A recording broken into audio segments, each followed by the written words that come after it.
সংগ্রামের ইতিহাস। আমরা 52 ভাষা আন্দোলন, 71-এর মুক্তিযুদ্ধ, 90-এর স্বৈরাচার আন্দোলন, 24-এর জুলাই অভ্যুত্থান, সবসময় আমাদেরকে এই আন্দোলন সংগ্রামের মাধ্যমেই আমাদেরকে অর্জন করতে হয়েছে আমাদের দাবি। তো সেই প্রেক্ষিতে আমরা এখন জানতে চাবো, আমাদের এখানে অ্যাডভোকেট SM-A সবুর সাহেব আছেন, ওনার কাছে জানতে চাবো আমাদের এই সংহতি নিয়ে উনি কিছু বলবেন।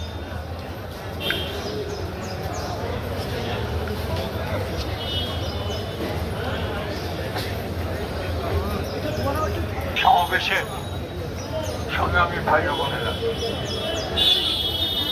আমরা লক্ষ্য করছি দেশের পরিবর্তিত রাজনৈতিক পরিস্থিতিতে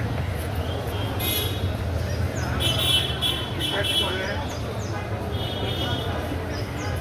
সমাজের দুর্বলতর শ্রেণী, নারী সমাজ, ধর্মীয় সংখ্যালঘু, আদিবাসী, তাদের উপরে হামলা বাড়তেছে, তাদের প্রতি সহিংসতা বাড়তেছে, তাদের যে তাদের প্রতি যে মানবিক মূল্যবোধ রক্ষা, সেটা আমরা দেখতে পাচ্ছি না, যেটা গণতন্ত্র বিরোধী।